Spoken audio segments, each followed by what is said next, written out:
1850년 조선 말기에 평안북도 의주 출신의 서상윤이라는 사람이 있습니다. 13살의 부모가 다 세상을 떠났어요. 근데 서당에서 한학을 배우고 또 학문에도 뛰어났습니다. 좀 지적으로 뛰어난 사람이었어요. 청년 시절에는 압록강을 넘어서 만주로 오가는 무역업을 했는데 이제 인삼을 파는 그런 일을 했습니다. 근데 기록에 보면 그는 총명하고 신실했다. 그뿐 아니라 많은 사람들을 돌볼 줄 아는 그런 사람이었습니다. 그러던 어느 날 이 서상균이 또 행상으로 이제 만주에 갔다가 병에 걸립니다. 장티푸스에 걸리게 되면서 거진 죽게 되었다. 그런데 영국인 의사였던 존 헌터를 통해서 살아납니다. 존 헌터 다음에 존 맥킨타이어를 만나게 되면서 선교사님을 통해 하나님을 만나고 예수님을 믿고 성령님을 받아들여요. 하나님을 알고 예수님을 믿고 성령님을 받아들입니다. 이어서 이 맥킨타이어와 같은 선교회의 소속으로 있었던 성경을 한국어로 번역하고 있었던 존 로스라는 선교사님을 또 만나죠. 이게 우연인지 아니겠습니다만 이 존으로 다 시작합니다. 그 존 로스 선교사님을 통해서 성경을 번역하는 일에 동참하게 됩니다. 그러면서 서상윤이 누가복음과 요한복음 복음서를 한국어로 번역합니다. 당시 백성들은 한문을 읽을 수가 없어서 한문으로 쓰여진 이 성경을 도저히 볼 수가 없었습니다. 한국어 성경을 내놓으면서 마침내 이 백성들도 백성들의 언어로, 쉬운 언어로, 한국어로 성경을 볼 수 있게 되었죠. 그리고 오늘 우리가 한국어로 역시 성경을 읽고 있습니다. 그의 서상윤이 고향 의주로 돌아왔습니다. 그런데 박해가 너무 심한 거예요. 그래서 외갓집으로 가용되고, 외갓집이 장년입니다. 황해도 장년 또는 소래라고 불리는 곳이죠. 거기에 동생 서경조와 함께 전도를 시작합니다. 두 형제가 1883년에 한국 기독교사의 최초 교회라고 할 수 있는 장년교회 또는 같은 이름입니다. 소렛교회 또는 솔렛교회를 개척합니다. 1887년에 서울로 내려오죠. 호레스 언더우드 선교사님과 함께 우리가 잘 아는 세문안 교회를 개척합니다. 그때 세례받은 14명 가운데 13명이 이 서상윤이라는 분이 전도한 사람입니다. 그리고 그는 평양 장대현교회와 평양신학교를 세운 장로교회, 한국 장로교 아버지라고 할 수 있는 사무엘 마페 선교사님과도 선교여행을 같이 했습니다. 그러니까 평북 의주 사람 서상윤은 그냥 개인 서상윤이 아니라 한 가정을 넘어서 한 지역을 넘어서 한 나라와 한 민족을 변화시키는, 복음화시키는 위대한 사람으로 기록된 겁니다. 부모를 잃어버린 어린 시절에 본을 떠나보낸 고아였지만 수많은 하나님의 사람, 성령의 사람들을 계속하여 만나게 되면서 놀라운 일들을 감당하게 됩니다. 한 사람이 다른 사람을 통해서 하나님을 만납니다. 예수님을 믿습니다. 성령님을 받아들입니다. 다시 하나님을 만나요. 뭔가 절대자가 있다. 뭔가 창조한 그분이 있다. 그럼 예수님을, 그 복음을 만나면서 믿게 됩니다. 그러면서 성령님을 받게 됩니다. 그래서 또 다른 주님의 사람이 되는 이 놀라운 사건이 계속하여 이어지죠. 그래서 어디까지 왔습니까? 나까지 온 겁니다. 오늘 예배자로 서 있는 영과 진리로 성령님의 동행하심과 진리의 말씀, 예수님이 함께 하심을 느끼는 우리까지 그 역사가 이어져 온 겁니다. 한 사람이 여러 사람이 되고 여러 사람이 한 교회가 되고 또 한 교회가 계속하여 여러 교회가 되는 이 주님의 구원 사역, 행적이죠. 행적을 전으로, 이야기로 쓴 최초의 책이 사도행전입니다. 그리고 모든 과정에 보니 성령님의 세밀하신 일하심이 발견된다. 그래서 사도행전을 성령행전이라고 부르기도 합니다. 성령님이 충만히 역사하시는 모든 자리, 지금 여기에도 그 주님의 구원 사건이 계속하여 일어나고 있습니다. 그리고 그 구원 사건이 누구를 통하여 쓰여지고 있느냐? 저와 여러분, 성령 하나님으로 충만한 우리가 사도행전 28장을 넘어서 사도행전 29장 말씀을 써가고 있는 것이죠. 원래 이 사도행전을 쓴 사람, 저자는 누가복음을 쓴 사람이죠. 앞서 누가복음을 쓴 사람이 사도행전을 썼습니다. 우리가 잘 아는 누가입니다. 본래는 헬라 그리스인이었어요. 잘 배웠습니다. 의사였습니다. 어떻게 보면 교육적인 엘리트, 수준이 높은 사람이었습니다. 사도 바울을 만나면서 여행에 동참하죠. 선교여행에 동참하게 돼서 쓰임받습니다. 근데 이 누가복음 또 사도행전 누가복음은 같은 그 편지를 받는 사람이 같죠. 데오빌로라고 하는 로마의 고위 관리입니다. 이방인의 대표자라고 할 수 있는 그 사람입니다.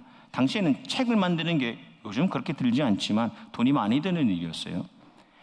그래서 책을 만드는데 지원해 준 사람의 그 이름을 책 앞에 썼습니다. 이분께 드립니다. 아마 이 데오빌로라는 사람이 로마의 고위 관리로서 이 책을 쓰는 데에 재정적으로 지원을 해야 헌정합니다.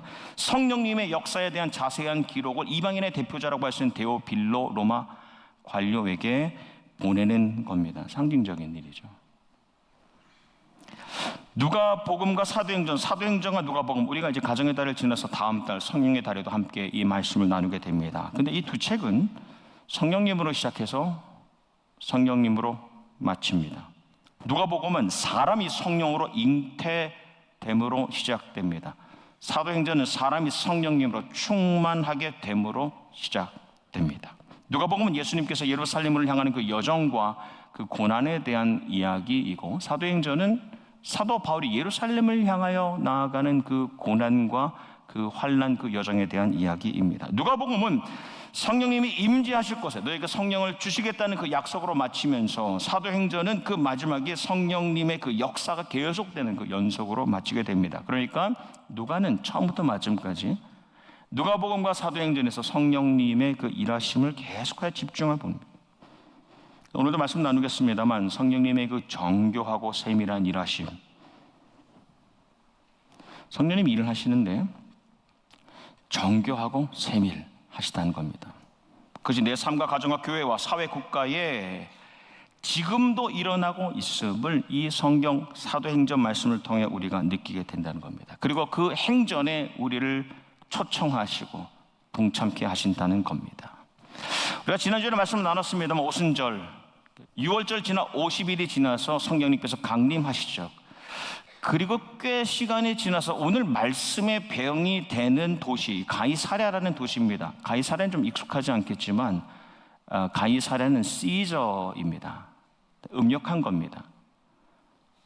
그 시저라는 도시, 당시 로마 황제 이름이기도 하면서 로마 황제를 부르는 호칭이기도 했어요. 그러니까 가이사랴라는 도시가 꽤 있었습니다. 몇 곳이 있었는데, 가이사랴라고 불려진 그 도시는 황제에게 바쳐진 도시예요. 그리고 오래된 도시가 아닙니다. 새롭게 로마의 황제로서 지어진 도시이기 때문에 최신식 도시입니다. 그리고 거기는 실제로 어느 지역에는 로마 군사들이 있어요. 로마 군대가 있었고, 특별히 그 가이사랴 이 지중해 연안의 서북쪽에 있었던 가이사랴라는 지역에는 로마 군대 가운데 이달리아라는 부대가 있었어요. 이달리아는 이탈리아를 이달리아라고 부르는 거죠. 거기에 백부장인 고넬료라는 사람이 있었습니다. 근데 여러분, 이 피식민지에 있는 로마 장교잖아요. 대단한 고난과 권세가 있었습니다. 그래도 보면 도덕적으로도 타락하고 부패했습니다. 그럴 수 있겠죠. 파견돼서 장교로 지낸 동안 얼마나 부패하고 타락했겠습니까? 거기 있는 사람들에 대해서 횡포와 많은 게 극심했다는 겁니다. 그런데 우리가 잘 아는 대로 고넬료는 좀 다른 사람이었어요. 말씀은 경건하였다. 세보마이라는 말, 경건하였다. 두려움으로 정성을 다하다. 이게 경건입니다. 경건은 두려움으로 정성을 다하다. 하나님을 두려워하는 마음으로 사람을 향하여 정성을 다하는 것, 이게 경건입니다. 고넬료가 경건하여서 보이는 두 가지 모습이 있어요. 여러분, 경건하면 이 두 가지 모습이 드러나는데, 첫 번째, 하나님을 경외하다. 그저 하나님에 대해서 몰랐어요. 로마인이니까. 근데 그 이스라엘 땅에 와서 이주하며 정착하며 살면서 하나님을 만난 거예요. 그 절대자 하나님을 만나게 되고 그 존재를 믿게 되면서 그분을 경외하였다. 그 결과가 무엇이냐? 항상 기도하니라입니다. 첫 번째, 그는 하나님을 경외하며 기도하는 사람이었어요. 두 번째, 백성을 많이 구제하였다. 여러분, 경건하면 이 일들을 하게 된다는 겁니다. 고넬료는 주변의 어려운 사람들을 물적으로 육적으로 살리는 일을 했다는 겁니다. 사람을 살리는 일, 이것이 경건의 핵심이잖아요. 야고보서 1장 27절 말씀에 하나님 아버지 앞에서 정결하고 깨끗하고 흠이 없는, 더러움이 없는 경건은 고아 과부를 고난 중에 돌봐주는 것. 고난 중에 있는 고아와 과부, 그 약자들을 돌봐주며 자기를 지켜 세상에 물들지 아니하는 것입니다 라는 말씀. 경건의 양면, 하나님을 향한 경외와 이웃을 향한 구제, 양면, 온전한 열매를 보여줍니다. 여기까지 우리가 다 집중하여 아는 사실입니다. 경건으로 인하여 경외와 구제가 있었다. 근데 오늘 특별히 강조하고 싶은 것은, 놀라운 것은 온 집안과 더불어입니다. All his family입니다. 고넬료는 혼자 경건한 것이 아니에요. 고넬료는 혼자 기도하지 않았습니다. 고넬료는 혼자 섬기지 않았습니다. 그래서 온 식구들, with all his house와 함께 기도하고 섬김을 이루었다는 겁니다. 혼자 경건하는 것은 그렇게 어렵지 않습니다. 근데 나와 식탁을 함께하는 모든 식구들과 함께 경건하다는 것, 그들과 함께 하나님과 기도하고 경외하고 구제하고 섬긴다는 것, 어려운 일이에요. 그래서 메시지 성경을 보면 이렇게 번역하고 있습니다. 그는 자기 집안 식구들 모두가 하나님 앞에서 예배하며 살도록 이끌었다. 뿐만 아니라 늘 어려운 사람들을 도와주었고 기도가 몸에 배어 있었다. 이런 사람이. 고넬료가 그날도 9시, 제9시라고 하면 유대인들이 정기적으로 기도하는 시간입니다. 오후 3시 정도 됩니다. 기도하고 변함없이 기도하는데 하나님의 사자가 고넬료야, 내 기도와 구제가 하나님께 상달되어 하나님께서 기억하고 계신다. 너가 하나님께 드렸던 기도와 이웃을 향했던 그 구제가 하나님께 기억된 바, 하나님 앞에서 기념물이 되었다. 하나님이 절대로 잊지 않으시는 것이 되었다는 겁니다. 라고 말씀하시면 이제 사람들을 요바로 보내 베드로를 부르라라고 하시는 거예요. 내 사람인데, 베드로가 누군지도 모르는데 고넬료 너의 사람들을 베드로에게 보내라는 겁니다. 여기까지. 그리고 잘 아는데 그 다음 동시적으로 그 다음 날 베드로가 그 일행과 함께 요바라는 도시로 들어가서 지붕 위로 올라가서 기도하죠. 그때의 환상을 봅니다. 하늘이 열리고 보자기가 내려오는데 그냥 보자기가 아니라 뭐가 담겨있는 그릇 같아요. 내 귀 구퉁이가 끈으로 매어 있고 그 안을 보니까 그냥 온갖 다양한 짐승들이 들어있고, 특별히 율법에서 먹지 말라고 했던 땅에 기어다니는 모든 동물들, 곤충들을 포함한 모든 동물들과 새들이 그 안에 있는 것을 봅니다. 아우, 너무너무 더러운 것들. 근데 말씀이 베드로야 일어나서 잡아먹으라라고 명령하십니다. 그 듣자마자 베드로가 저는 그럴 수 없습니다. 저는 이 더러운 속된 것을, 깨끗하지 못한 것을 절대 먹지 않습니다 라고 처음 거부요. 그것이 한 3번 정도 반복되고 난 다음에 하나님께서는 계속 깨끗하게 하신 것을 내가 속되다 하지 말라고 말씀하시는 거예요. 반복하다 깨어납니다. 여러분, 베드로의 반응은 너무나 당연한 것 아닙니까? 내가 지켜온 율법, 이 전통에 따라서 적법하고 정당하게 거절한 거예요. 할 수 없어요. 더럽고 속한 것은 먹지 않겠습니다. 근데 여러분, 하나님의 역사라는 거예요. 여러분, 하나님의 모든 역사, 성령 하나님이 하신 모든 일은 동시에 우리가 감당하는 사명입니다. 그 사명과 다 이어져 있습니다. 사명은 무엇입니까? 생명을 살리는 일이요, 영혼을 구원하는 일입니다. 그것이 본질입니다. 올해 주제이기도 하고요. 그 본질 외의 모든 것들은 여러분 해체될 수 있어요. 생명을 살리는 것과 영혼을 구원하는 모든 그 밖의 일들은 비본질적인 것이에요. 본질 외에 오히려 그것이 우리의 독단일 수도 있고 우리의 편협일 수도 있다는 겁니다. 성령님께서 그걸 깨우쳐 주시는 거죠.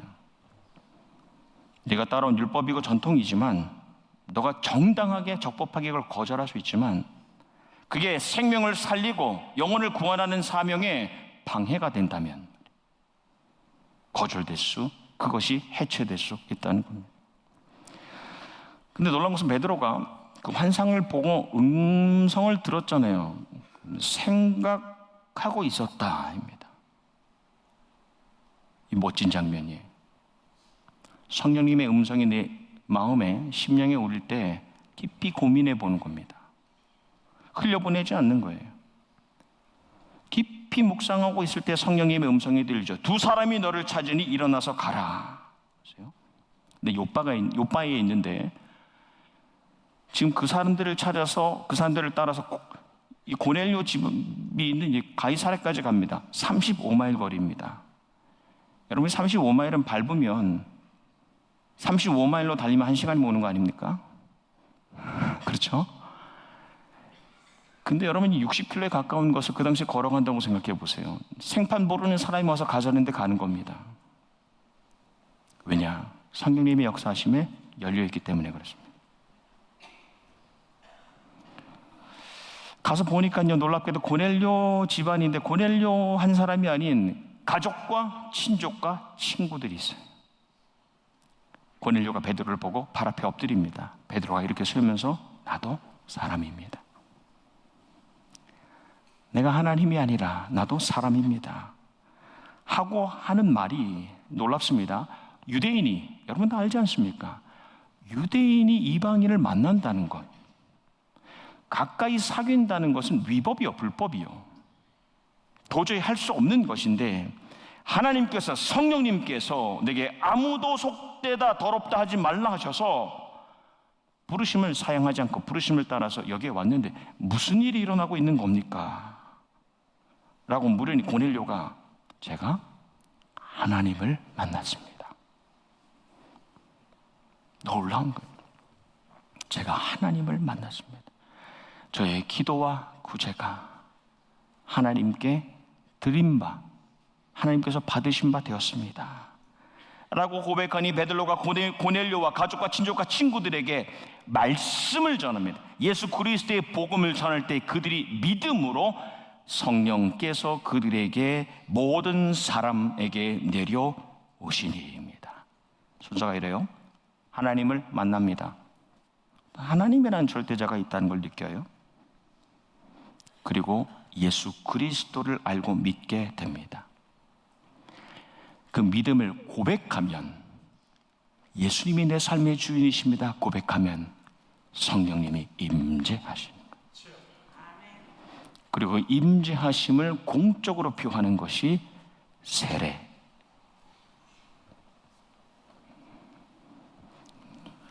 성령님께서 이방인에게도 강림 내려오셔서 임재하시고 충만하시다는 것이 그들이 방언을 통해서, 이들이 이 로마에서 잠깐 이민 온, 잠깐 이주한 가족인 줄 알았는데 성령의 언어를 말하는 것을 보면서 모두가 놀라게 됩니다.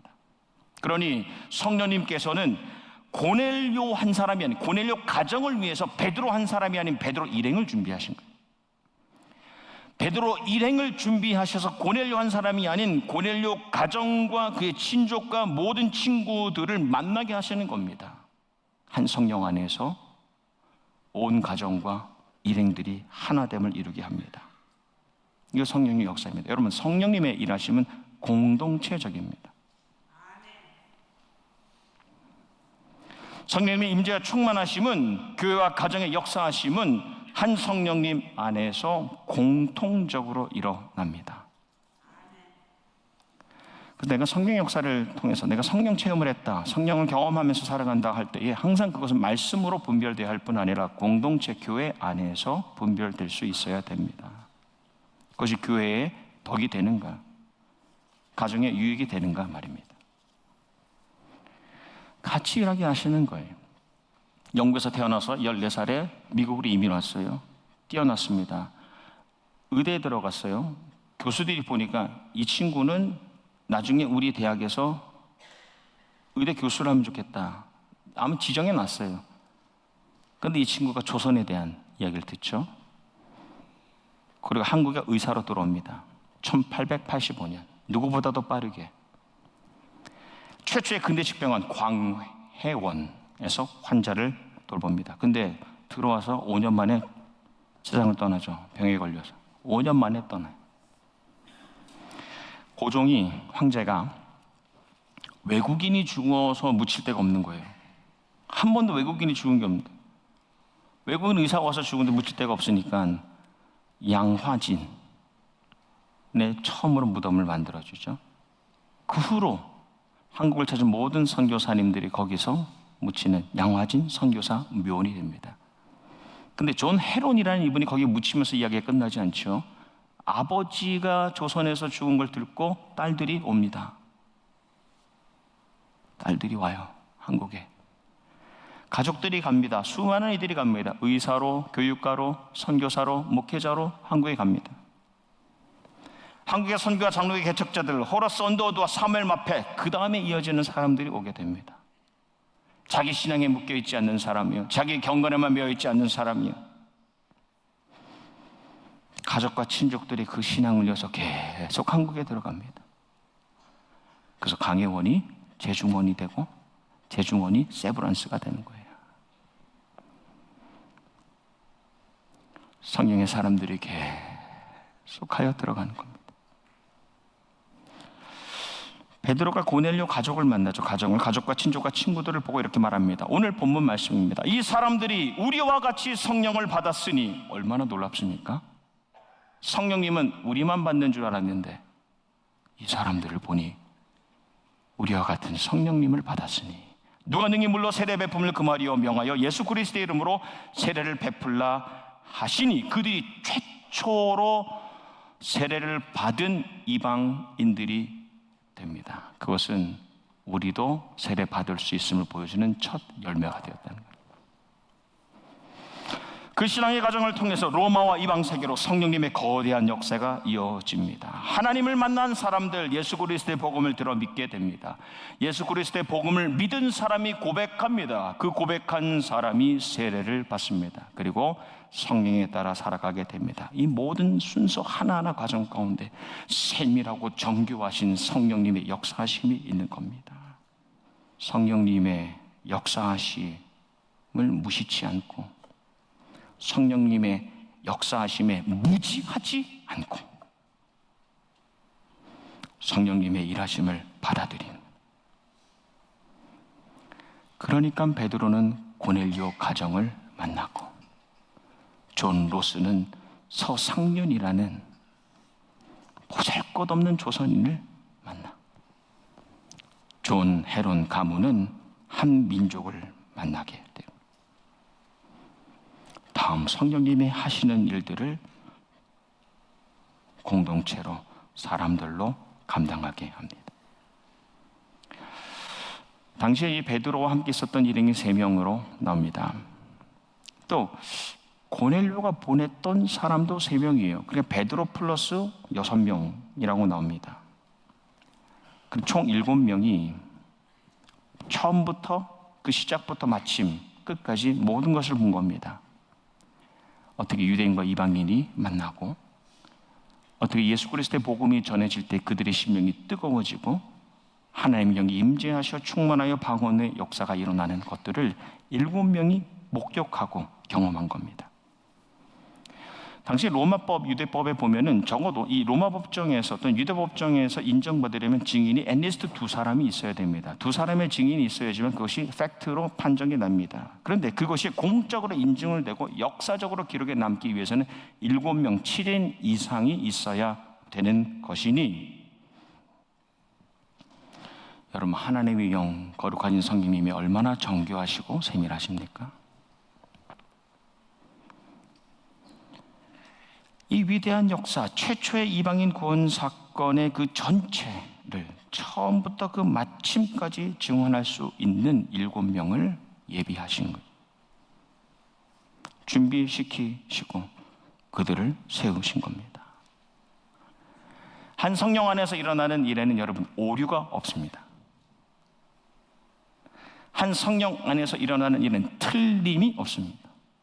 한 성령 안에서 일어나는 일은 다름이 없습니다. 왜 틀리고 다르다고 여겨지냐? 우리가 분별하지 못하기 때문에 그렇습니다. 교회 공동체가 해나가는 모든 일들은 한 성령 안에서 하게 하십니다. 그런데 우리 안에 다름이 있느냐, 틀림이 있느냐? 때로는 부족한 중에 약함과 악함 때문에, 함께 섬기는 이들의 약함과 악함 때문에 하나 되지 못하는 겁니다. 하나님의 영으로 충만하면 한 영 하나님께서 원하시는 일을 함께 감당하게 됩니다. 한 영 성령 하나님 안에서 감격과 감사로 쓰임 받고 모든 일에 하나 될 수 있습니다. 오늘 성령 강림주의를 지키는 우리, 영과 진리로 예배드리는 성령님이 함께 하심과 진리의 말씀 예수 그리스도 함께 하심으로 예배, 하나님 아버지께 예배드리는 우리에게 물으시는 성령 강림 주일의 한 가지 질문, 이라면 너는, 너의 가정과 너의 교회는 성령님의 일하심에 안에 서 있는가, 밖에 서 있는가? 너는 성령님의 일하심에 동참하는 자인가, 아니면 해방하는 자인가? 중간은 없어요. 성령님이 일하심에 동참하던가 동참하지 못하면 모두가 해방하는 자입니다. 오늘 성령 강림 지키면서 주님께서 우리에게 명령하시는, 구하시는 한 가지 명령이라면 너희는 나 거룩한 하나님 성령의 역사에 온전히 쓰임받는 가정과 교회가 되라 입니다. 성령 하나님, 제가 저희 가정, 저희 자녀, 저희 나성 영락교회 공동체가 하나님이 정말 원하시는 것을 영으로 분별하여 그 영 안에서 하나 되고 그 영의 역사하심에 동참하여 쓰임 받기를 원합니다. 나와 같이, 우리와 같이 성령을 받은 이들에게 계속하여 세례를 베풀겠습니다. 나는 간구와 이어지는 순종이 우리 안에 있기를 주님의 이름으로 축복합니다. 우리가 만나고 우리가 손잡는 우리의 식구들, 우리와 같이 성령을 받아 성령의 사람으로, 성령의 공동체로 갱신되기를, 새로워지기를 주님의 이름으로 축복합니다.